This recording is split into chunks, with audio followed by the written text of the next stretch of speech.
Hello everyone, आज के इस वीडियो लेक्चर में हम डिस्कस करेंगे variation of mass with velocity. इससे प्रीवियस लेक्चर में हमने टाइम डायलेशन डिस्कस किया था, उसका लिंक नीचे डिस्क्रिप्शन में दे रखा है, वहां से आप उसको देख सकते हैं। तो variation of mass with velocity means कि अगर हम वेलोसिटी हाई वेलोसिटी की बात करते हैं तो उसके साथ साथ ऑब्जेक्ट का मास भी क्या करता है, वेरी करता है। ये हम यहाँ पे डिस्कस करेंगे। ठीक है, तो कोई भी एक ऑब्जेक्ट ले लिया है हमने जो कि एस डैश फ्रेम के अंदर है। ये एस डैश फ्रेम है और ये एस फ्रेम है। एस डैश फ्रेम के अंदर कोई भी एक ऑब्जेक्ट है, राइट, और उस ऑब्जेक्ट का हम मास चेक करेंगे कि रिलेटिव मोशन में उसके मास पर क्या इफेक्ट पड़ता है यहाँ पे, राइट। तो सेम सिचुएशन है, एस और एस डैश दो इनर्शियल फ्रेम ऑफ रेफरेंस है। एस डैश एस के रेस्पेक्ट में कांस्टेंट वेलोसिटी v के साथ पॉजिटिव एक्स डायरेक्शन में मूव कर रहा है, राइट। और यहाँ पे दो ऑब्जर्वर हैं, O and O dash. O dash के रेस्पेक्ट में ये जो इवेंट है ये क्या होगी, सेम फ्रेम के अंदर होगी, राइट। और O डैश के रेस्पेक्ट में ये क्या होगी, मूविंग पोजीशन के अंदर होगी। तो O और O डैश के ऑब्जर्वेशन में क्या इफेक्ट आता है, क्या O डैश को सेम मास दिखाई देता है, कुछ वेरिएशन आता है वेलोसिटी की वजह से, वो हम यहाँ पे चेक करेंगे।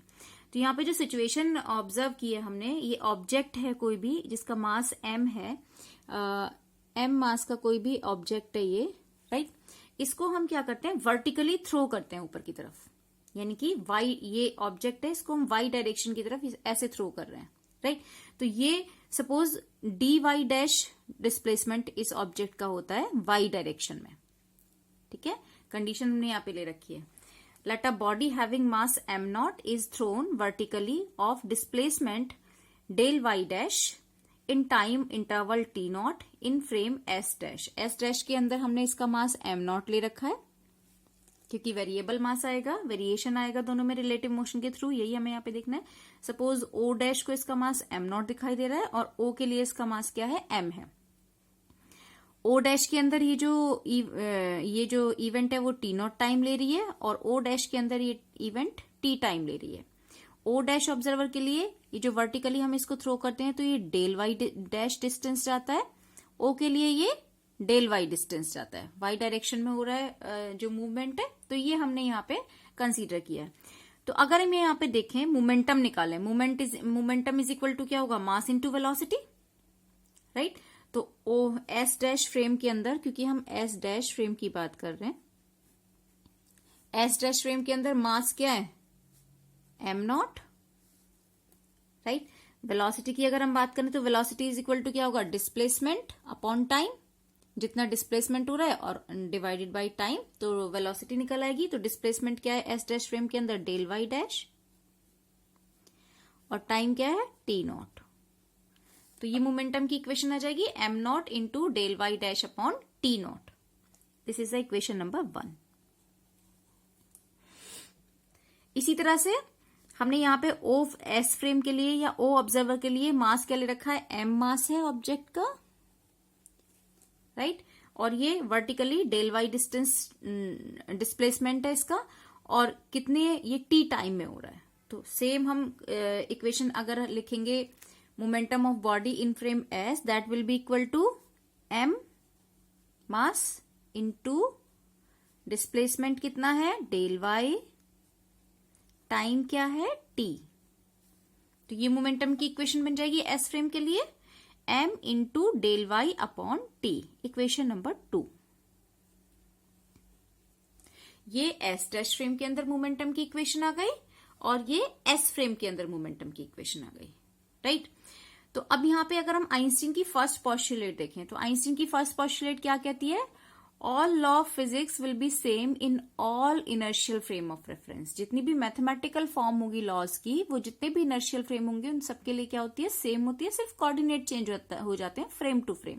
ठीक है, कोऑर्डिनेट वही होंगे जो फ्रेम के कोऑर्डिनेट होंगे, राइट। तो according to Einstein first postulate, momentum is conserved in all inertial frame of reference. ठीक है, तो इट मीन्स इक्वेशन 1 और इक्वेशन 2 क्या होंगी, इक्वल होंगी, सेम होंगी दोनों, इक्वेशन 1 और equation 2।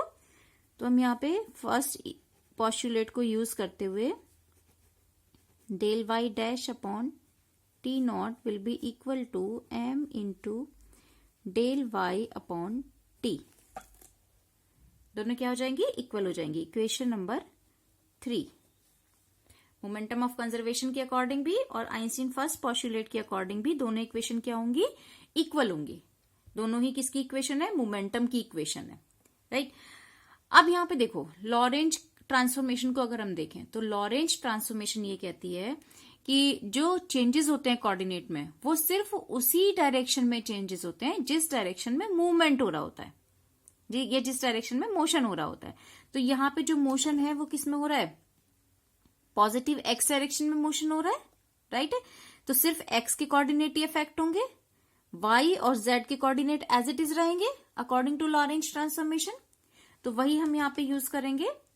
According to Lorentz transformation del Y dash की वैल्यू किसके इक्वल होगी, डेल वाई के इक्वल होगी, क्योंकि वाई में कोई चेंजेस दिखाई नहीं देंगे रिलेटिव मोशन से। चेंजेस किस में दिखाई देंगे, सिर्फ एक्स डायरेक्शन में दिखाई देंगे, क्योंकि मोशन किस डायरेक्शन में हो रहा है, एक्स डायरेक्शन में हो रहा है। तो डेल वाई डैश की वैल्यू किसके इक्वल होगी, डेल वाई के इक्वल होगी। दोनों फ्रेम से वाई डायरेक्शन में जो मूवमेंट हो रहा है आपका, हमें वो डिस्प्लेसमेंट क्या दिखाई देगा, सेम दिखाई देगा, क्योंकि फ्रेम जो है वो पॉजिटिव एक्स डायरेक्शन में मूव कर रहा है, वाई डायरेक्शन में मूव नहीं कर रहा है, इसलिए वाई डायरेक्शन पे कोई इफेक्ट नहीं पड़ेगा, राइट। तो according to Lorentz transformation del Y dash will be equal to del Y, and according to time dilation T is equal to क्या, अभी हमने बताया कि प्रीवियस लेक्चर में हमने टाइम डायलेशन डिस्कस किया था, उसका लिंक हमने डिस्क्रिप्शन में दे रखा है, वहां से आप इसका पूरा डेरिवेशन देख सकते हैं कि T is equal to T not upon under root 1 minus V square by C square कैसे आता है, राइट। तो टाइम डायलेशन के अकॉर्डिंग क्या होगा, T is equal to T not upon under root 1 minus V square by C square. ये दोनों values del Y dash की जगह पर डेल वाई और टी की जगह पे T not upon under root 1 minus V square by C square, दोनों वैल्यूज हम इक्वेशन 3 में पुट कर देंगे यहाँ पे, राइट। जब हम इक्वेशन 3 में वैल्यू पुट करेंगे तो यहाँ पे देखिए M not del Y dash की जगह हम क्या पुट कर देंगे,